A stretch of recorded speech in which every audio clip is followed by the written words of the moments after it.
Hello, everyone. You're tuned into the 10th episode of the Greatest Hits on the Hundreds TV. 10 episodes, Awad. I did it. What's up, Daniel Awad? Back again, Tuesday. You know where it is. My name is Free J Boozy, and I'll be here taking you to the Hundreds archive every Tuesday at 4 p.m. Pacific, 7 p.m. Eastern Standard Time. Every Tuesday, we pull classic, timeless pieces out of the vault, and we'll tell you the stories behind each of them, as well as talk to some of the creatives and designers that brought them to life. While you watch it, we have the chat with videos and ask questions about your favorite classics from the hundreds past. You can also hit the shopping cart tab and purchase these one-of-one pieces to add to your personal collection. Now, before we get into this week's haul from the vault, I want to let you know you can still get a couple amazing pieces from last week's episodes. What's up, Awad? Which one should we look at first from last week? Let's do the freaking public label jacket, man. That's a freaking public good piece. So, Awad, What were you doing when Public Label was around, my friend? Woo. Also, just introduce yourself, man. I know you've been on the show before, of course, but if there's new viewers out there. Yeah, for those of you who haven't heard of me yet from previous episodes, my name is Daniel. I work in the e-commerce department as well as helping out Justin over here with curating these beautiful pieces that we have for sale today. From the Greatest Hits Vault. Yes. And I want to say during the public label years, I was, still in middle school, high school, still trying to figure my fits out, but definitely noticed that these were some of the tougher pieces to wear unless you had some sort of, some sort of vibe to go with it. Like, Yeah. it's definitely tailored for a specific person. Well, it's like part of the label thing was all about like simplicity and timeless, minimal branded pieces, right? For sure. And that kind of comes from, our former creative director, Patrick Hill, basically just like very, very tasteful Canadian wilderness man. That's how I would explain it. 100%. Right? And so he was kind of saying that a lot of the printable stuff that the Hundreds was doing at the time didn't really match with the actual aesthetic and style of people that worked here. So Public Label was an initiative to kind of bridge those gaps and create a line that was, like I was saying, minimal branding and very clean, timeless aesthetic, which can be seen with this size medium Public Label denim jacket for sale now on Greatest Hits. This is from last week's haul, still available. Yeah, there's not too many of these out there. So if you are interested, it is for sale on the shopping cart tab. You can check out all of this stuff right now. And yeah, so this is the first piece from last week's haul. Got a couple other goodies there. All right, so you know me, I'm a heady motherfucker, man. And I just trying to figure out why is the Grateful Dead stuff not all God? For real. Nah, but just quick recap. This is from the Grateful Dead episode that we did. The Hundreds did one of the first licensed Grateful Dead collabs and also the first licensed Grateful Dead collab where they were actually able to alter the artwork to fit into the Hundreds universe. This piece is still for sale also. Size large. Size large. Yeah. Awesome piece. I love it. We'll go ahead and give this one a close-up. Close-up incoming.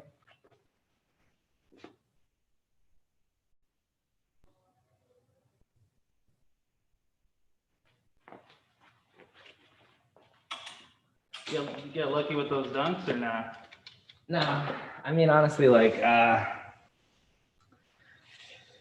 just don't got the hunt in me anymore, man. Yeah. I'm a retired old hound. I just don't have the. It's almost like it's no. I just don't want to be on the scent and the hunt for these new pieces. You know what I mean? Which is why I think it's very great to look into the past with vintage clothing and focus on. You know what I mean? Because a lot of the time with look, there's enough shirts in the world to go over 1,000 times, right? Definitely. So it's really just like about finding the shirts that like are actually important to you, right? Mm-hmm. And so with like generally stuff that has been coming out in the contemporary, besides all of the amazing collabs and projects the Hundreds has been doing, which we will get into, it's actually a very special week around here. Almost, a big contender to let's say the Shark Week. Yeah. It is Blondie Beach Week here at the Hundreds. Sure. Yeah, so Blondie Beach Records releasing this week in collaboration with the Hundreds. I actually have one of the pieces on. So it's Blondie Beach Week here all day, all week at the Hundreds. But going back to last week's haul, we have the rabbit tea from Ron English. Yeah. Ron English, not an unfamiliar face to the hundreds community, great visual artist, and this is a size small for the ladies or the little fellas. Yeah. So this one's still for sale. We're gonna do another close-up for this one as well.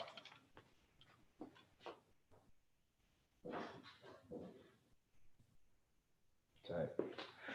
And then also check out last week's episode because we had John's hundreds with us, giving us just like such crazy and cool detail about the actual process behind screen printing and stuff like that. So if you are interested in the actual art and craft and design and execution that we do with screen printing, then you can check that past episode and see what John Hundreds had to say. That sort of stuff's not easy either. You can really come to appreciate the process. We have the viewers can't see, but we have big man on set right now.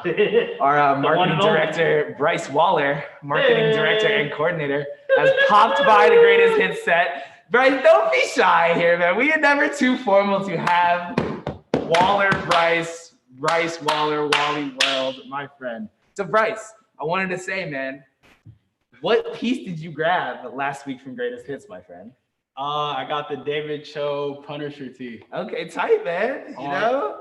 So we got members of the team supporting Greatest Hits here live on the Hundreds TV. And if you're just joining us, this is Greatest Hits. We're here every 4 p.m., Tuesday Pacific, 7 p.m. Eastern, here with Daniel Awad and then impromptu Waller Bryce Waller, Wally World. That's good. So yeah, man. So why'd you want to get that piece, man? Like what so you work here, right? And we're sitting next to each other all the time and doing all this stuff. And so I pulled that out of I found it online and bought it. And what made that piece click to you? Hey, I'm a huge comic book fan. Punisher, the artwork, the history of that itself is fire. And then David Cho, I'm a David Cho fan. Yeah. I mean, legendary. And it's honestly kind of random that we released that David Cho collab. It's because that Joe Rogan interview like conveniently dropped like a few days before. And so I was like, wait, what's having this like random David Cho resurgence? Right. Yeah. No, I got some pieces. I'm fortunate to have one piece at my house. Very, very rare. I mean, anything from David Cho, is a heater. So all right, awesome. Had to have that, had to have it, man. So if you missed out on the Punisher tee last week, this is the culprit. Sorry about it, everybody. He did do it legit. He did do it legit. He bought it online, everything full price. So I can confirm. My guy, Bryce Waller. Y'all gonna have to hold that L, This is what it is. All right, cool. Thanks for stopping by, my boy. Hey, but make sure Wednesday night, 9 p.m. Pacific Standard Time. Go cop that Blondie Beach collab. Hey man, Blondie Beach. Let me just show him the back of the tee really quick. You know what I'm saying? Hey, you know what the fuck going on? You know? Blondie So Beach back to that love of anime, Bryce. We're dropping an anime-based collab with the Hundreds, Blondie Beach Records. Actually, a lot of great editorial content that's up on the hundreds.com right now. Shout out to Andrew, the Duke of London, for our editorial director for getting all this amazing content together for the official Blondie Beach Week. I'm saying like fuck Shark Week, man. It's Blondie Beach Week, man. Man. You know, it's Blondie Beach Week all over the world. You know what type of time we on? You know what time it is? We're actually going to be hearing a lot more from Bryce Waller on Thursday's broadcast of Dropping In. So we were looking forward to that too, my friend. Yeah, I'll see y'all out there, man. We'll see you all out right. Wednesday night, 9 p.m. Sorry, producer. Just gave me the lashing. Wednesday, 9 p.m. Pacific. And then we have a very, very special video interview with myself, Bryce Waller, and our other business partner, Errol Chatham, that's going to be up tonight on the Hundreds TV at 9 also. So you can get a little bit more context behind what exactly is Blondie Beach, who is Blondie Beach, where is Blondie Beach. It's Blondie Beach Week here at the Hundreds and the rest of the globe. You didn't even know it was Blondie Beach Week. You're sitting here watching Greatest Hits, you didn't realize it was Blondie Beach Week. So there you go. Hey, he done the job, man. I'm out of here. All right, so let's get into this week's haul. What you want to start with, man? This one right here. Let's wait on. Trying to get to dessert before you eat your entree, man. You know what I mean? Like This is All right, my so cool. favorite piece for today. this is so yeah. Why don't you start it off, Awad? What do we got here? So this piece was a special release for Grand, which was our physical location in New York. we went ahead and had Atom Bomb redone the Sir way. So Sir, if you want to give us a little bit of an introduction. Yeah. So Sir is short so Russ is Sir backwards, Yes. right? So Sir is a Los Angeles-based brand, Right. founded by Russ Karablin, right? And so he's a New York artist that has been back and forth through Los Angeles and New York. And Sir was kind of like one of the first like pinnacle streetwear brands, right? That was really doing complete art direction into printables and products. And so what's really cool about them is where they're located in Los Angeles, at least, is on Santa Monica Boulevard in a very, very specific block of Santa Monica in what we know as like Little Russia. Yeah. And so what's cool about Sir's influence with Russian culture is Russ himself comes from that world. He's ethnically Russian. And so, there's not many streetwear brands that are like really tapping into like your true ethnic heritage that way, to the point where you want to open up a store in Little Russia in Los Angeles. And actually, Los Angeles in general is the highest concentrated area for Russian-speaking people outside of Russia. I didn't know that. Wow. And Siberia. So yeah, it's like another really fun fact. So Russ really wanted to make it a point to put a shop in his community and kind of like have like a real interaction with where he comes from and exactly where the design process is influenced by. Right. So you can check out his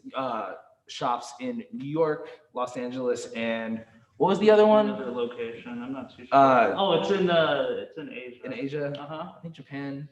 Shanghai. Shanghai, China is his third location. So yeah, and so this is really cool because this was a piece that was, of course, this is the interpretation of Atom, our mainstay icon and character here at the Hundreds, Atom Bomb. And this is the Sir interpretation. What's cool about this piece is this was only dropped at the pop-up in New York City, right? It wasn't released online at all, so your only possible way of getting your hands on this is either being good friends of Russ or actually going into the store and grabbing it. Yeah, so if you weren't there back in 2010, 11, 12, then you can buy it for the first time here today on Greatest Hits. So yeah, let's do a little detail shot of this. Yeah, you're gonna want to catch the details on this one. Like I said, it is an interpretation of Atom Bomb from Sir. And so what's really cool about that is there's a lot of Russian nautical designs. And so it's kind of like a nautically based tee, a lot of marine pirate sort of vibes. And it's just like really, really badass interpretation of Atom. And all of these different sort of figures kind of make up the bomb. So we're gonna do a close up of this piece.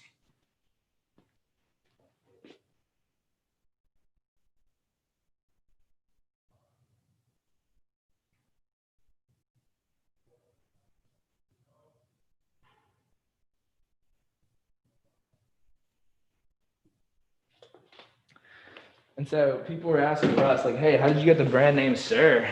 And it really just started that he was signing his canvases, he was signing his name backwards. Oh. So it kind of became this like other identity. And also cool because a good homie of mine, Vlad Elkins, who is the designer of Pleasures and one of the guys at Pleasures, this was one of the first things, like, so Vlad is like, of course, like one of the OGs in terms of like designers. It's actually his birthday today. Happy birthday. Is it? Yeah. Happy birthday, Vlad. Look at that. And so, but yeah, he was on the Sir team. And that's kind of like how I learned about Sir, is like through like kind of his involvement and stuff. Yeah. And then also my mentor, Steve Malbin from Frank 151, and now that has Malbin Golf, a really cool store on Fairfax Avenue.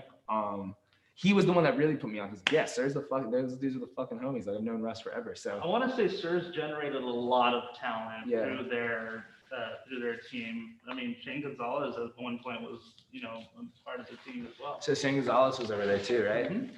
So there we have Pleasures and Midnight Studios, two of the biggest streetwear brands on the market right now. Yeah. Both have their roots in Sir, and so that's one of the things about Sir is, they were very fundamental and pinnacle for not only the progression of streetwear, but really allowing people to use it as a platform to like develop their shit. Definitely. And that's not always the case. It's really, and also as a little bit of a correction. So this was a pop-up on Grand that they did with Sir. Okay, that makes sense. And then we also had our pop-up on Fairfax with the infamous Fairfax hat. Oh yeah. which was also an earlier shirt. Oh, and just to kind of touch back, so Russ, that's not actually the only designs he does. If you remember back, like when the ASAP mob was really, really coming up in the music scene, the comb to fuck down, that was hats and T-shirts. That was like 1,000% from that camp. So I don't know if you remember. I'm pretty sure in the Nardwar episode or the Nardwar interview of ASAP Mob, I think he had the hat on. I think he has the hat on. Yeah. Yeah. So that was just kind of like a big, 2010s fucking. Those were the days. Right? Like that's so funny. Okay, so let's move on. Yeah. What you think? You fill in the drama. Yeah, let's do it.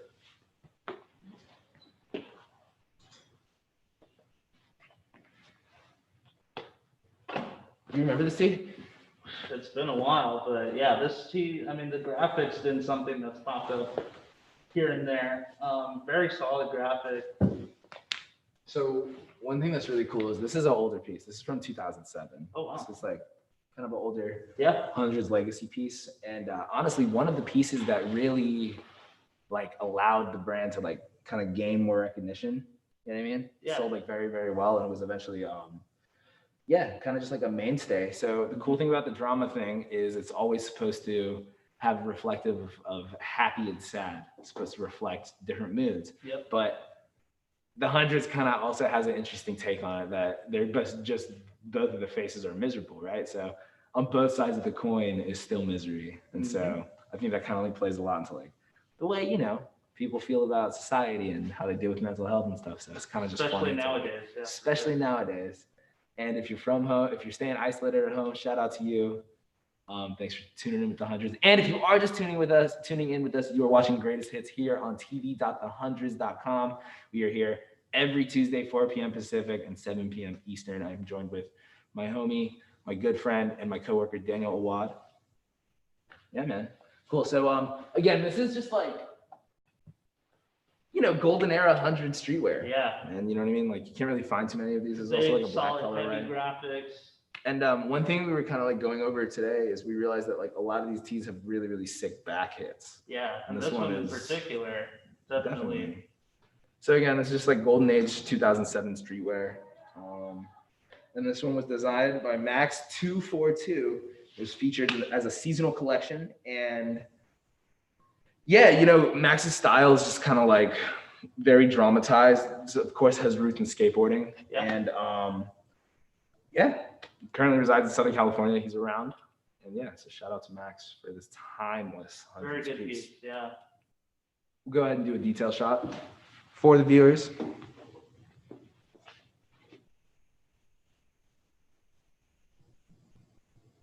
It's like a fire t-shirt.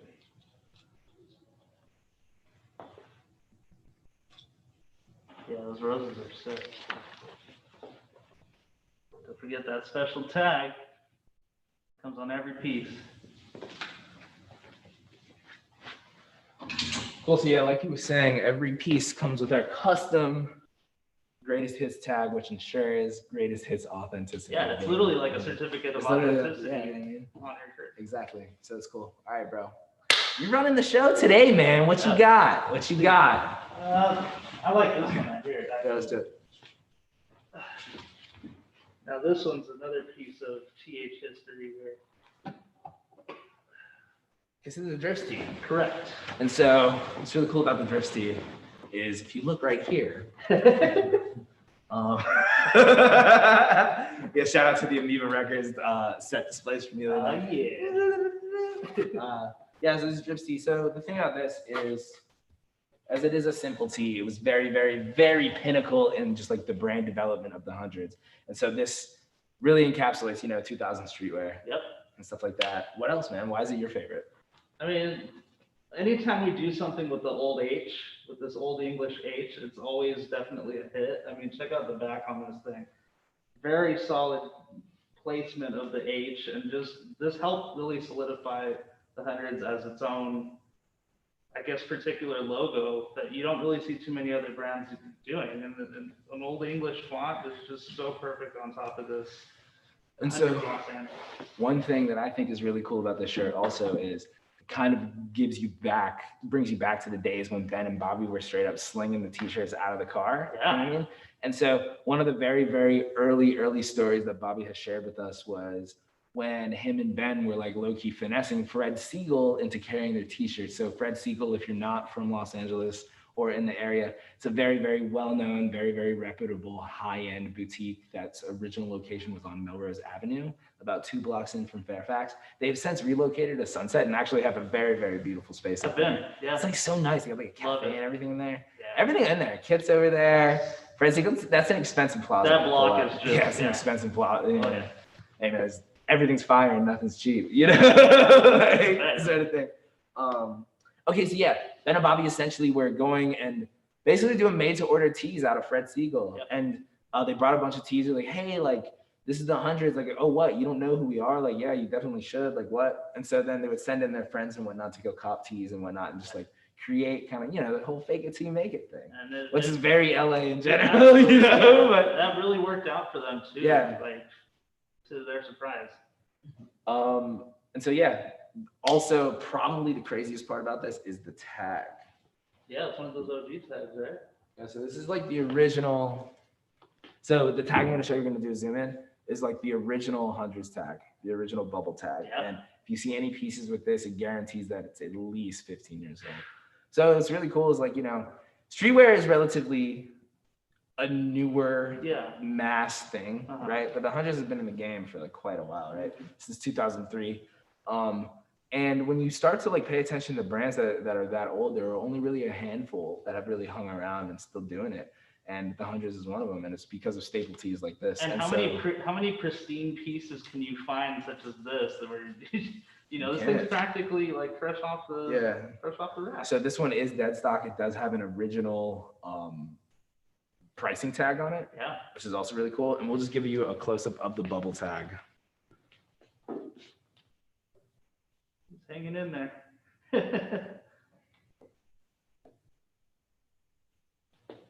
Front hit.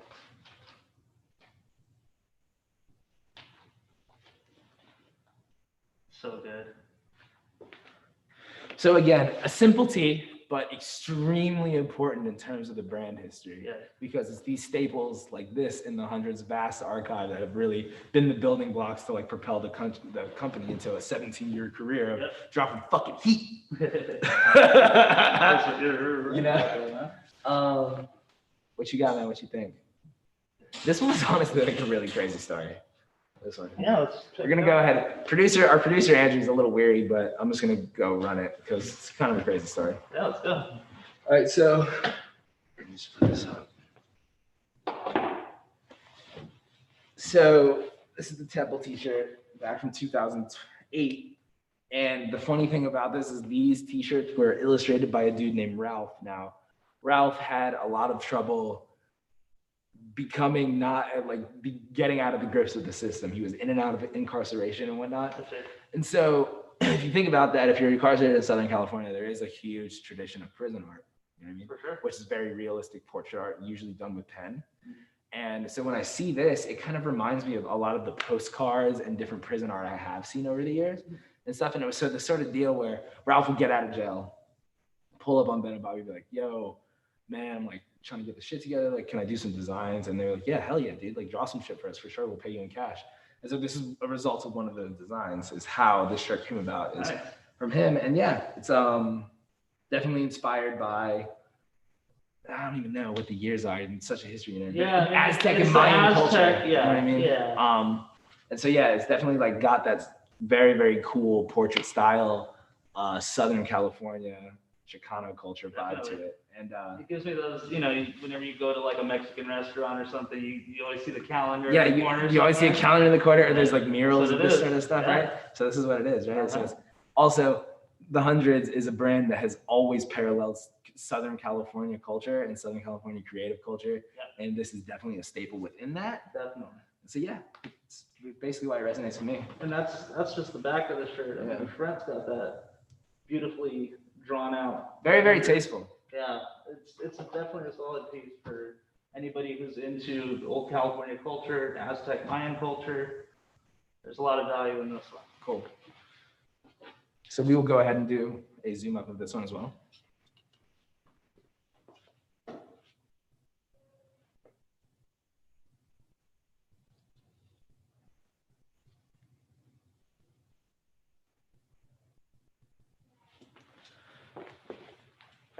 Shout out to Mike Green on set, the Mike Green. Thank you, Thanks for sir. coming in and helping out Appreciate us, helping out every single week. Also, go peep that man's music. Act Mike Green with a Y, no I.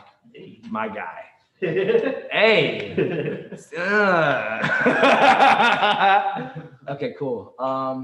Back Quick- on your side, sir. Quick update. Cerebus, Drama, and Sir all gone. Gonzos.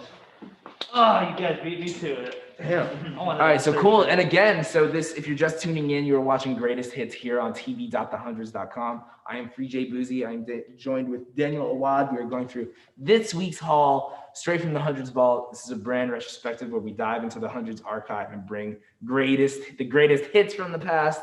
You can check us out here every Tuesday, 4 p.m. Pacific and 7 p.m. Eastern.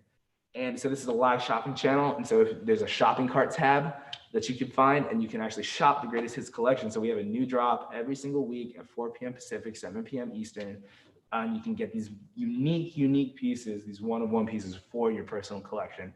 And like our producer Drew just told us, the piece we're about to go over actually has already sold out, but we're still going to cover it because we love the design. And we Yeah, love we're the moving and story. grooving. Let's get it. Cool.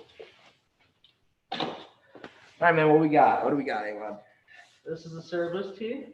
It's a rip from the Rude Dog tees that you find at the swamp meet, right? Yeah, so we'll explain. So like people that aren't necessarily from California. So when I first moved here, I was very taken back by like how many swap meets and flea markets there were. You know, there's flea markets and stuff on the East Coast, but not like here. You know? I definitely growing up have been to a couple swap meets. Okay. Rose Bowl being one of the bigger ones, the flea market. Melrose actually has their own on Fairfax High, I should say. So, It's a nice, lovely Sunday. Go to Melrose, Love it. catch the Trading Post. yes, You know sir. what I mean? All the people watching generally see all your homies. Bunch of cute girls walking around. And like, also, what? Melrose, what was better? Come on. Community colleges as well. I mean, Glendale Community College, PCC, LACC. LACC. Yeah, their parking lot. They- So swap meets are half flea market, half actually swapping for goods. Uh-huh. Correct? So, and especially with a place like Los Angeles and Southern California, where Hispanic and Latino culture is so vibrant and so rich, the swap meet is definitely a place to exchange goods and stuff in more of a communal aspect than just general commerce, right? Mhm. And so when you go to these swap meets and stuff, there's always sort of like custom art and knickknacks that are done, right? And so, Definitely. especially in Los Angeles, one of the big things is airbrush tees, Yes. right? And so this graphic was generally based off of an airbrush graphic that was sold at swap meets all around Southern California, right? And it was originally of one dog and it was one pit bull. And so there's all these airbrush graphics of variations of dogs around, right? So Bobby had the idea. He's like, yo, let's take this, kind of put a little Greek mythology spin on it. Yeah. You know what I mean? And make it Throw up a three-headed couple Cerebus. Yeah. Cool. So again, this piece has sold, but definitely another 100 staple. Yeah. And so we'll go ahead and do a zoom up for the viewers just because it's super fire. Screen prints.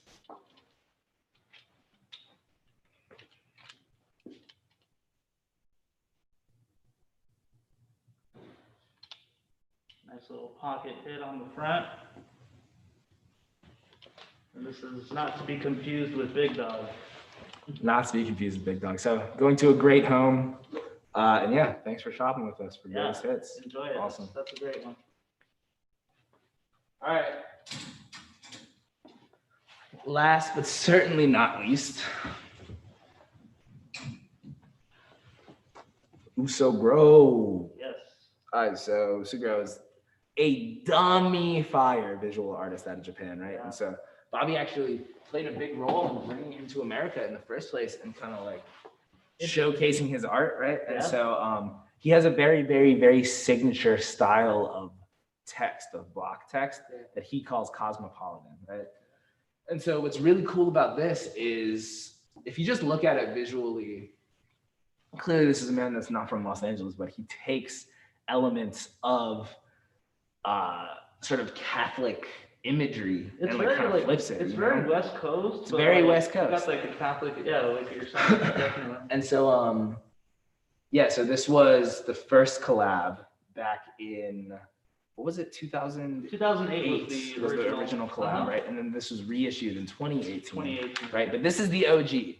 So this is the OG. So this is what the first collab was based off of. And also, Bobby has also just like been in contact with him. There's actually a lot of great interviews on the blog. Also, with all of these greatest hits pieces, one of the really cool thing is how rich of a history our blog has kind of chronologically ordered everything. So all of the old collabs and old posts and everything is still on there. So you can really learn about all of this stuff, not only through greatest hits by like digging into the blog and checking out some of the articles from 07, 08, 09, 2010. And so what's really cool is we have a bunch of actual OG art that used to grow around the office. This is one of the pieces. Why don't you go ahead and give them a zoom of that one? Sure. So yeah, there's a lot of details in this.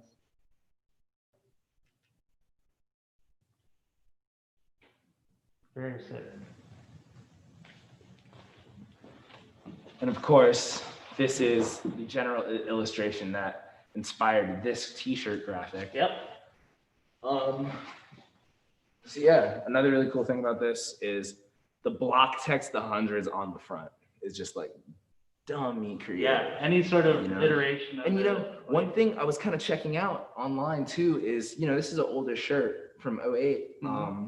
His style has developed. It's cleaner lines. over You know what I time. mean? Over time, his style has really developed and the craft has really settled into itself. For sure. And so it's cool that like, the hundreds is like a big proponent of fine art in general and street art and everything. And so this is just kind of another one of those really hitting hundreds art collabs that is like introducing a craft and a style to our community. Definitely a standout. Like you can't really find anything else like that. Yeah, no, for sure. And in my opinion, this might be the best shirt we've had on Greatest Hits. Yeah.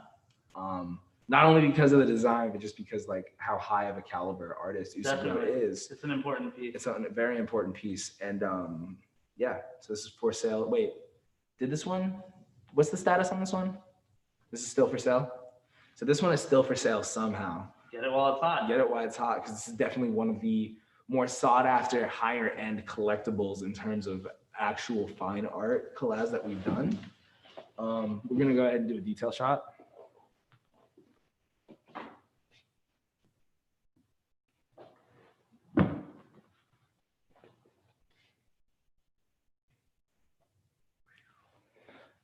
And then just to kind of show a little bit more of his art, you may have checked it out on the story today, but this is another illustration that we have around the office, just hanging out. So the really cool thing about the Hundreds office is a lot of these collabs that we've done in the past, we have personal art from these artists. So last week we had the David Cho original Punisher art on. And so this is another original Usagro piece. And it's actually really cool because we're doing a bunch of painting in the office right now. So all of this art is down from the walls, you know what I mean? We have access. So we have access to it because like we actually hang art, like art handle art here at the Hundreds HQ. So yeah, it's awesome. So I think that about does it, my friend. Yes. A lot of good stuff today.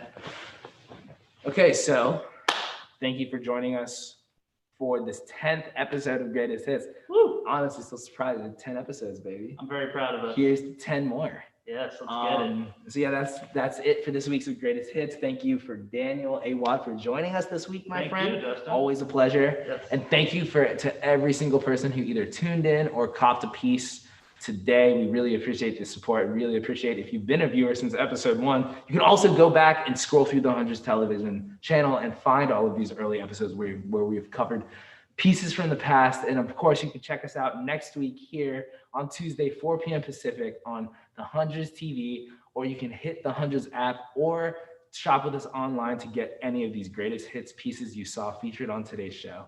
Also, make sure to follow the Hundreds Greatest Hits on Instagram.